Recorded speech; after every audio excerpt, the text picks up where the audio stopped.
আজকে আমি দোকান খুলবো না, কারণ দোকান আজ খুলবো না, খোলা হবে না। একদিন আগে আমি পুকুর বিছাছিলাম, তা পুকুরটা মানে আমার টাকা পয়সা একটু অসুবিধা পয়সা পুকুর বিছাছিলাম ওই 8 পয়সা। আজ তার রেজিস্ট্রি আছে, তা আমি আজ রেজিস্ট্রি করতে যাব। রেজিস্ট্রি আমি ম্যাগাজিন থেকে বলছি, আমাকে তা ও করছিল না, আজকাল আগে করছিল।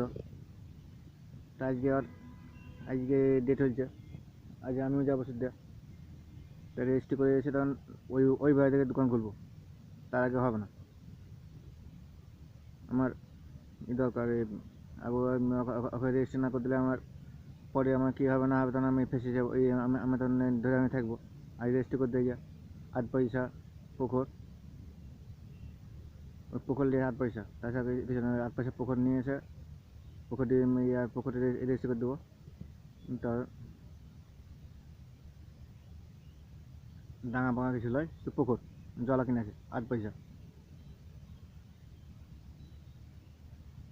আজকে লিখিত আছে, এই আজকে লেখাপড়া হবে। লেখাপড়া তো হলে আপনার এখানে লেখাপড়া হলে ওখানে আপনার কম্পিউটারে টাইপ করবে, তাকে আপনি জোরে বলা করাবো না। ওখানে এই একটা ভিডিও ছাড়বো, 8 পয়সা চলা, তাছাড়া আর কিছু নয়। আজকে রেজিস্ট্রি করে দেন, তাহলে সেই দোকান খুলবো। আর এই সকাল থেকে আমার দোকান খোলা হবে না, কারণ রেজিস্ট্রি আছে। আগে রেজিস্ট্রিটা করে দিয়ে দিন চলে এসেছি, তাছাড়া আমার হবে না।